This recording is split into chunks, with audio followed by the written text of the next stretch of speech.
business ce soir avec toutes les initiatives franciliennes qui font bouger notre région. On va vous parler d'un programme Créatrices d'avenir qui permet aux femmes entrepreneurs en Île-de-France d'émerger, d'être accompagnées. En tout, 15 entrepreneurs de la région ont été retenus par le jury et participeront à la finale qui se tiendra début décembre. Hélène Lyonnais, bonsoir. Bonsoir. Vous êtes finaliste du côté des Yvelines, donc pour ce concours Créatrices d'avenir, et vous êtes accompagnée de Patrick Robuchon. Bonsoir. Vous êtes le président de Seine-Yvelines et organisateur du concours.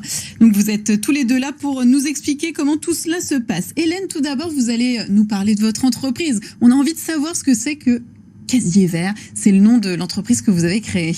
Voilà, le Casier Vert, c'est effectivement une entreprise que j'ai créée avec mon beau-frère et associé Rémi. Une affaire de famille. C'est une affaire de famille et c'est une épicerie locale de produits locaux et en zéro déchet. Tout est en contenant consigné. Et ça s'appelle le Casier Vert parce que votre commande, si vous nous la passez, on vous la met dans un casier qui est réfrigéré et connecté et vert aussi. Et du coup, vous livrez alors? Nous livrons dans les casiers et vous venez chercher, vous déverrouillez le casier avec votre téléphone, vous prenez votre commande. Si vous avez des consignes de la fois précédente, vous les remettez dans le casier et le tour est joué. Et alors tout ça, ça se fait devant chez soi, devant sa porte? Alors le casier, il est placé dans un endroit qui est très fréquenté, par exemple une gare ou un carrefour où il y a beaucoup de trafic. Et idéalement, il est entre votre domicile et votre lieu de travail, un endroit où vous passez tous les jours. C'est super pratique. Ben voilà. Comment en êtes-vous venu à participer au concours Créatrices d'avenir? Alors, l'idée, elle nous est venue avec mon beau-frère en brainstormant et en voyant toutes les choses qu'on ne faisait pas ou pas bien et leurs conséquences. Et puis, on a monté ce projet et on s'est fait accompagner par Initiative Yvelines, par Loïc, qui travaille avec vous. Et voilà, Loïc nous a aidés à monter le projet, à décrocher des financements et ça y est, à démarrer. Patrick Robuchon, c'est pour ça que vous avez créé ce programme Créatrices d'avenir, justement pour aider des entrepreneurs comme Hélène. Absolument, absolument. Donc en fait, Initiative Île-de-France. C'est l'Île-de-France qui a créé ce concours depuis 10 ans maintenant, c'est la 10e année. Et effectivement, l'idée, c'est d'accompagner et de montrer que les femmes peuvent être entrepreneuses et que c'est tout à fait faisable, tout à fait possible.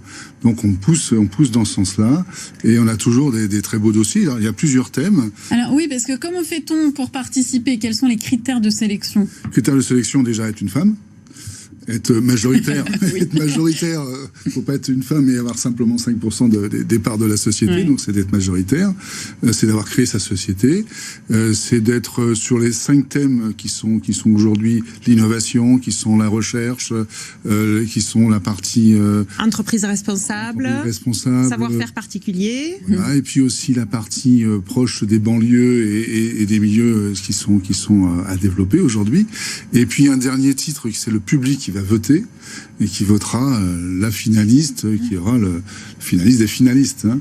Quand vous dites le public, c'est qui du coup? C'est sur Internet. Ah, c'est sur Internet, on peut aller voter directement. Sûr, allez voter. Vous nous donnez l'adresse? Alors, on la note sur nos tablettes? Je vous donnerai l'adresse. Vous la connaissez pas. Non, mais si vous tapez Créatrices d'avenir, Créatrices d'avenir, concours 2021, vous tombez dessus. Hélène, vous êtes en finale? Oui. Comment fait-on pour se préparer justement? Alors, grâce à Initiative, on a eu la semaine dernière une formation à la prise de parole et au pitch, parce qu'on doit pitcher 7 minutes devant un jury, et puis après on a 7 minutes de questions. Donc, toutes les 15, on était là. Au début, c'était un peu, tout le monde se regardait. Et puis en fait, très très vite, on s'aperçoit qu'il y a vraiment une ambiance bienveillante. On s'est donné des conseils, on s'est trouvé des intérêts communs, on s'est même trouvé du business ensemble. Donc c'est génial. C'est génial.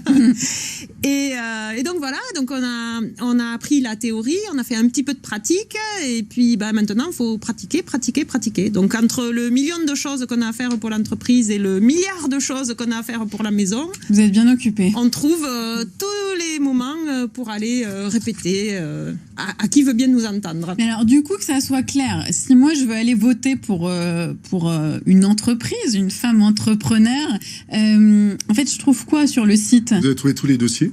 Ok. ce qu'ils font. Donc je peux les regarder. Exactement, regarder ce qu'ils font et puis dire je vote. Tout est détaillé. Tout est détaillé, il y a tout ce qu'il faut. Exactement. Si on gagne quoi, Hélène? Alors, il y a une dotation financière et nous, si on gagne cette dotation financière, on va habiller nos 2 véhicules de société. On a un vélo cargo, c'est un vélo avec une grosse caisse devant qui peut transporter jusqu'à 200 kilos. Et donc, on aimerait l'habiller aux couleurs du casier vert. Et on a un deuxième véhicule, c'est un utilitaire électrique qu'on a fait transformer en camion frigorifique électrique aussi, bien sûr, qu'on habillera.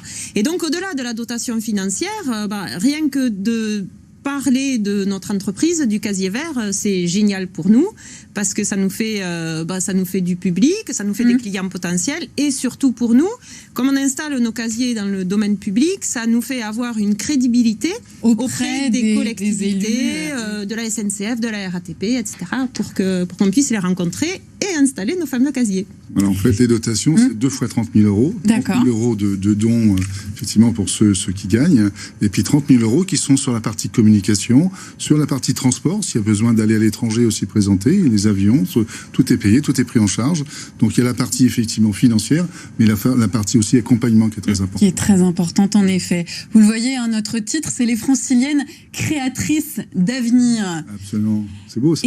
Oui, c'est beau, mais est-ce que c'est vrai? Est-ce qu'on n'a pas des freins encore en Ile-de-France quand on est une femme et qu'on veut entreprendre? Alors, je pense qu'Hélène va mieux répondre que moi, mais a priori, nous, on fait tout pour pas qu'il y ait de frein. Et je pense qu'il n'y a pas tant de freins que ça. Des fois, le frein, il est plutôt côté de la femme d'entreprise qui n'ose pas franchir le cap. Donc c'est un frein psychologique. C'est un frein psychologique et le but, c'est d'avoir des exemples comme Hélène pour montrer que les femmes peuvent entreprendre. C'est possible. Et que c'est possible.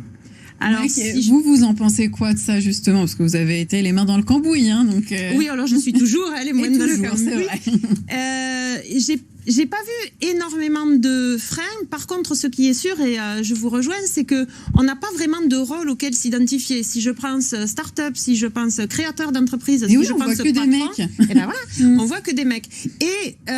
Et au-delà de hommes-femmes, je pense que ça manque cruellement de diversité, de montrer la diversité.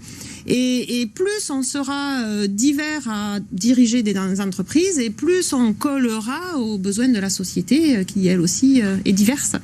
Alors allez-y, parce que je pense que c'est un beau message que vous faites passer là. On a besoin de modèles parce que le frein, il est surtout psychologique, mais il est très important. Hein. C'est aussi les contraintes que nous impose la société, et c'est important de faire exploser les verrous et de se dire on peut y arriver. Et j'espère que le message est bien passé ce soir. Merci beaucoup à vous deux et bonne chance pour la finale. Merci beaucoup. Allez, tout de suite, on passe aux 3 infos.